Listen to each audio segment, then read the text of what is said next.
Islam, Shalom, Hola, Aloha, Osio, I.S.L.A.M, Bonjour. This is your brother, Tarik Bey, Indigenous American Moor, coming to you live and in full effect. Thank you for joining me.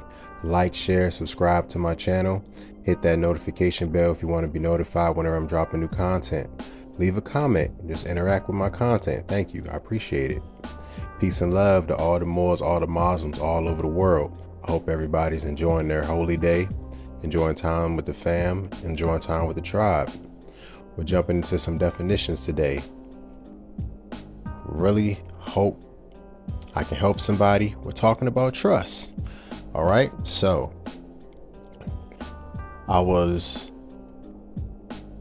told and I've heard that true understanding of a topic or a subject means you can explain it to a child. So I want to jump into the Webster's New World Dictionary for young readers, just so we can get these concepts, just a little bit of layman's terms, and then we're going to jump into the Black's Law. All right, so we're going to connect these definitions from a regular dictionary for children, for young readers, into Black's Law. All right, so anybody who doesn't have quite as much of a advanced understanding or understanding, at least get these definitions. All right, so we're going to start off with the first one. I hope it's legible. I hope everybody can see.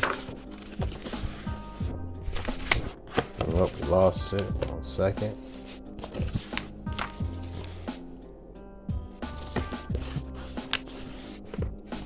Here we are. Beneficiary. All right. Who's beneficiary? 1. A person who gets benefit. 2. A person who gets benefit. A person who gets money or property from a will or insurance policy. All right, now benefit. All right, the root word for beneficiary will be benefit. All right, so 1, help or advantage. That's a benefit. Also, anything that helps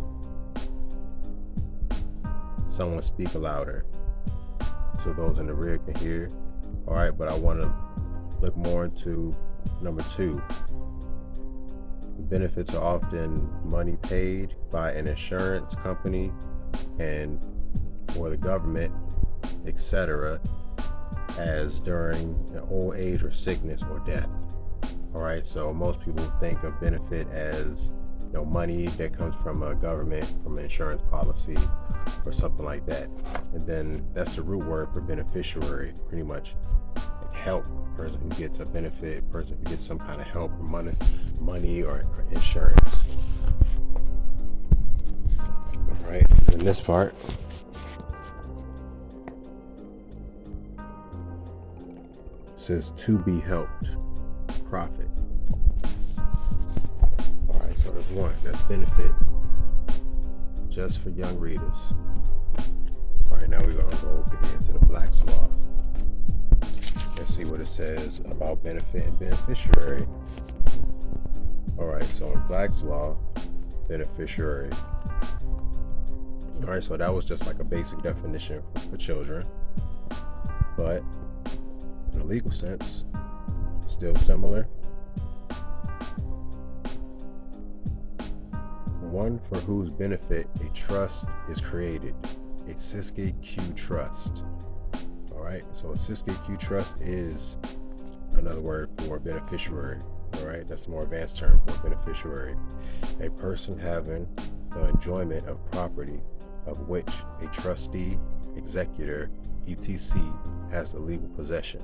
All right, that's very important. All right, I hope you can see it.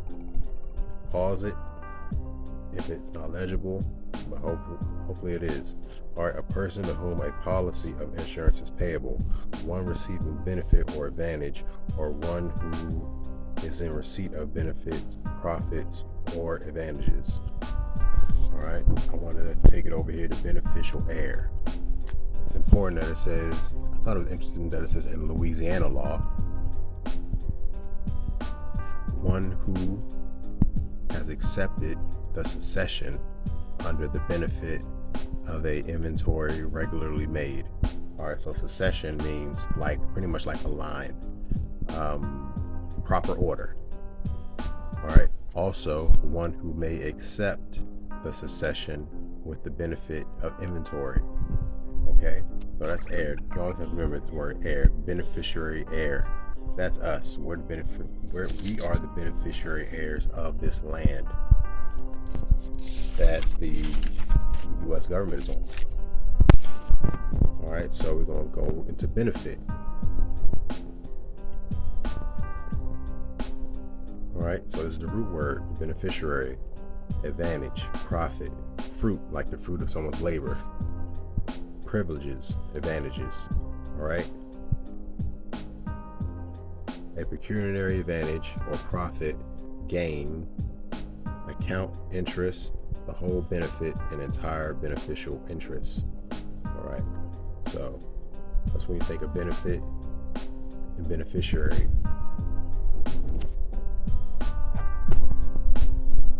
And it has to do with trust. Most of the time, people hear the word beneficiary when it only comes to like insurance policies.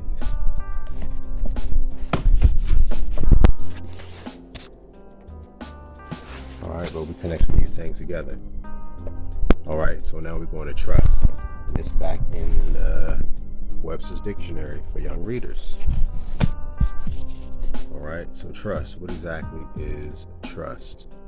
All right, so we're skipping over the general terms. We're going to number 3. All right, something that has been put in one's care or charge, duty.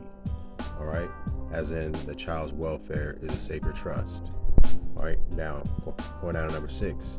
A group of businesses join together to form a monopoly. Now that's an important one right there. Kind of like a brain trust.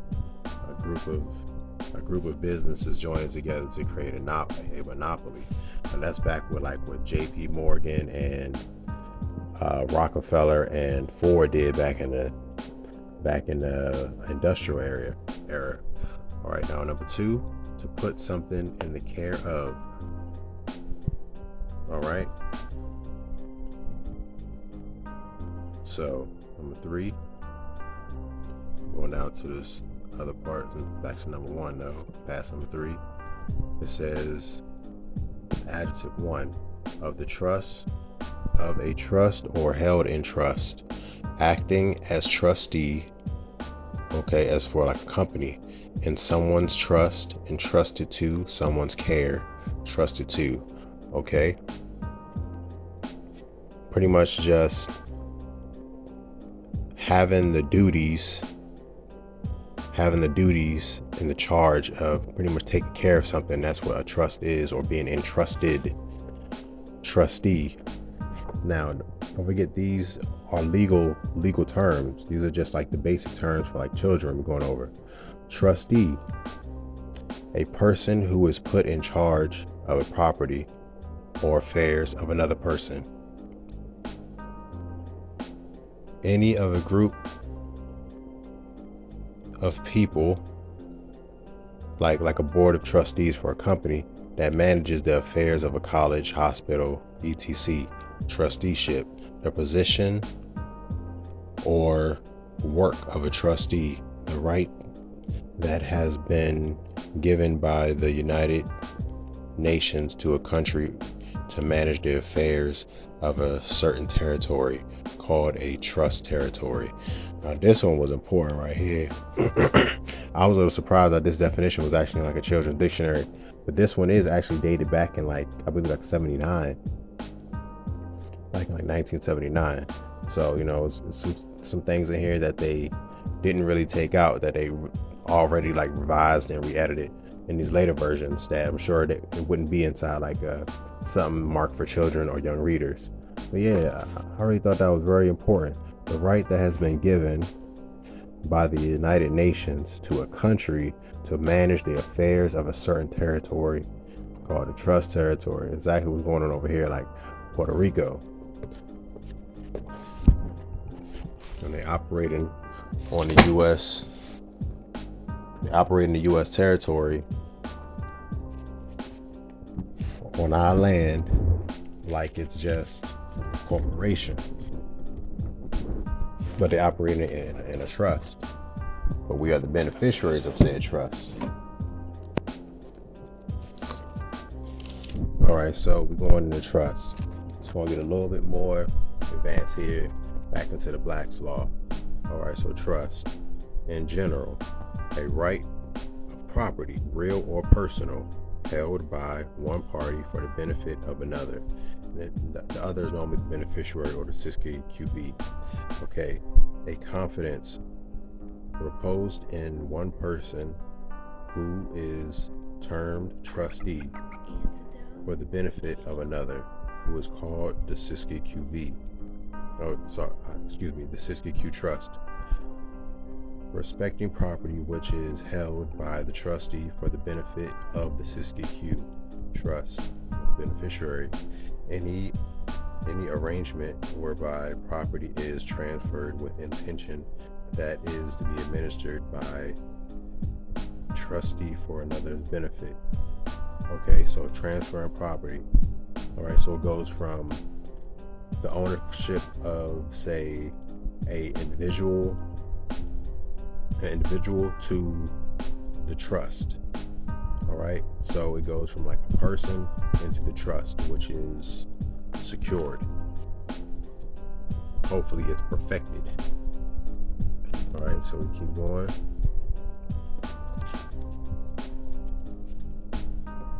An obligation on a person arising out of the confidence reposed in him to apply property faithfully and according to such confidence as being in nature of deposition, by which proprietor transfers to another property of subject entrusted, not that it should remain with him, but that it should be applied to certain uses for the behoof of a third party. All right. So pretty much just taking care of the trust, making sure things go from your or one individual's ownership into the actual trust to be administered properly. Essential elements of a trust are designated beneficiaries. All right, so elements of a trust are a designated beneficiary or Siske Q trust, and a trustee to fund sufficiently identified by to enable the title pass to trustee and actually deliver to trustee with intention of passing title. Very important. I hope that makes sense. I really hope it's legible. I know these things can be a little bit confusing, but when you're studying trust law, it's good to have all these concepts and just to know all the moving pieces, all the parts. You know, trustee, grantor, beneficiary, Siske Q Trust, Siske QB, you know. Okay, so Siske Q Trust, just like I was saying before. Pretty much it's just a beneficiary, another way of saying beneficiary. The person for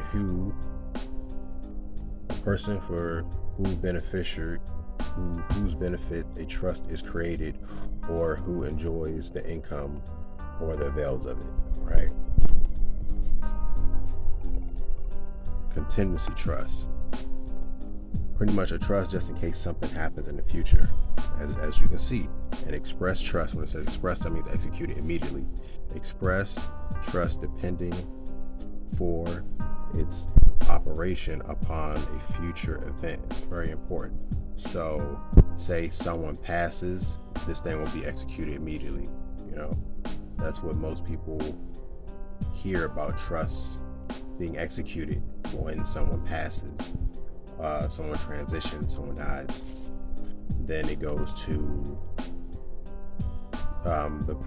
the trustees. The trustees are supposed to administer the trust. A lot of times they are attorneys who are placed into the trusteeship role to administer trust for large estates.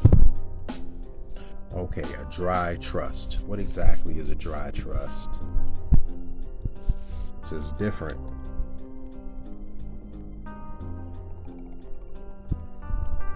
We went over here before when it says like passive and dry trust distinguished from an active.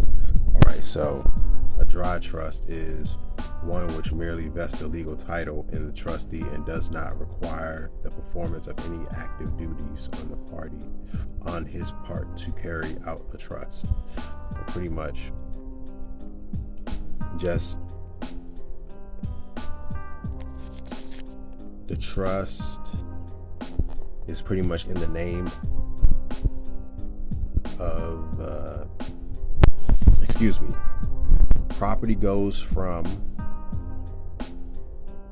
one entity. Say if someone passes, then it goes to the trustee, but after that the trustee pretty much doesn't have anything to do with the administering of the trust. They're not under any obligations or duties of the trust to carry out anything. So pretty much it just stays there. It pretty much just passes one to another, and maybe just stays in limbo. It just holds there until the beneficiary is able to claim. It could be something like that. I'm going to skip over the educational one for a second, but then we're going to go down here to passive trust. A passive trust, a trust as to which the trustee has no active duty to perform.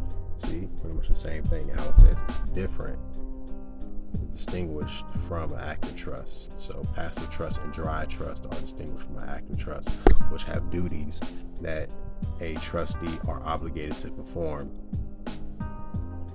upon demand. All right, so educational trust. Now this is something we really need to get into. When I say we, I mean as a nation of people, to actually educate our own.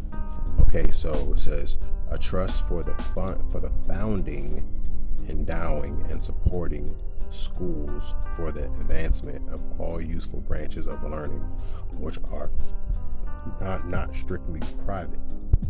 All right, so they don't have to be strictly private. They could be public, but it's pretty much just a trust that is strictly for education. It can't be used for anything else, but it's for founding.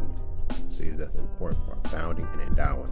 So we can make educational trust to fund our schools for our nation of people so we can educate ourselves. Involuntary trust. I wanted to check this out. When I read this, I was like, oh, I've heard of this before. It's important. And it sounds exactly like it sounds in layman's terms. Involuntary trust. Okay, involuntary trust or constructive trust embraces all those instances in which a trust is raised by the doctrine of equity. That means like court proceedings for the purpose of working out justice. Is how you use the word justice in the most efficient manner when there is no intention of the parties to create a trust relationship. There's no intention of the parties to create a trust relationship. This class is trusted. This class of trust may usually be referred to fraud, either actual or constructive, as an essential element. Very important. So I've seen this, a involuntary trust, imposed upon someone in court. There was a proceeding, I believe last week, the guy who drove through the parade and like hit a whole bunch of people and killed people. But toward the end of his case, he was being sentenced. But I remember the judge in the case, or magistrate, said his assets and things will be placed into a trust, and pretty much it's going to be administered, I believe, by the state. Like any kind of assets he may have, any kind of funding he may get, they're all going to be going into that trust to pay the families and to pay the court fees and fines and like restitution and all these fees that they tagged on for him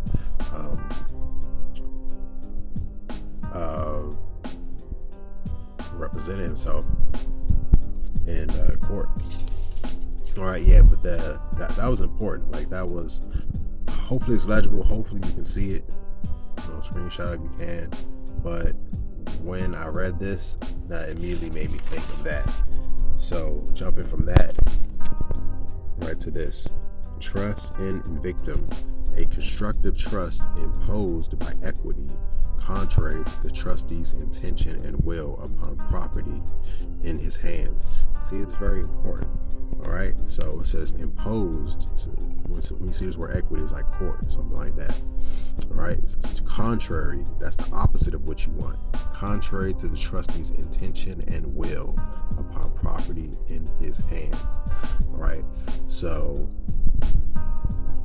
these people so-called arrest you, kidnap you, apprehend you, and say you had $100,000 in cash, and they just take that and they say that they put it into a trust while they're holding you because an investigation is going on or whatever. That's something like that, that's along those lines. Completely against your will, but they're saying that they're holding it on to you and they put it in a trust account that they really can't do anything with it, but you don't have it, but it's technically in their care and possession. All right, it's something like that. And that also goes along with this involuntary trust. All right, private trust, it's a lot of different terms when it comes to trust law. Shifting trust, simple trust,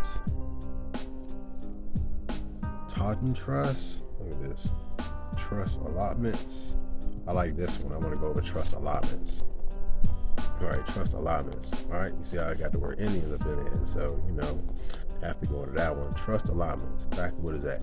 Allotments to Indians, the Moors, in which a certificate or trust patent is issued declaring that the United States will hold the land for a designated period in trust for the allottee. The thing that disturbed me about this, it says the United States will hold the land for a designated period. How long was this period? How long have they been holding our lands for us and just haven't given us possession of it? Haven't deemed us worthy of having stewardship of our own lands? What is going on? Have they already made a default decision over this time period, this designated time period, that they will not, that they just won't relinquish our land to us anymore? Not exactly sure. Only time will tell. Private trust. This right here, very important. What a lot of families operate, what a lot of companies, a lot of these huge corporations operate in private trust. Let's see exactly what it is. One established or created for the benefit of a certain designated individual or individuals. Very, very important. Or a known person or class of persons clearly identified or capable of identification by the terms of the instrument created the trust. All right, so the instrument created the trust. All right, as distinguished from the trust for public institutions or charitable use. So it's definitely not public, and it's definitely not charitable. Completely private. Things like JP Morgan Chase, huge banks, huge law firms have trusts that they operate through that holds all their assets, the businesses, the trade name, all these things are operated through private trust. And they have a board of trustees who operate. All right, so it's good to have these terms and to know these terms and how a lot of things are operating around us that we just have no idea about, that most average people have no idea about. But these cogs are turning in this huge machine. Public trust, different from private trust, private and public. Secret trust. I kind of wanted to go through this, but this one was really, really quick, where a testator gives property to a person on a verbal promise by a legatee and or a divinity, and that he will hold in trust for another.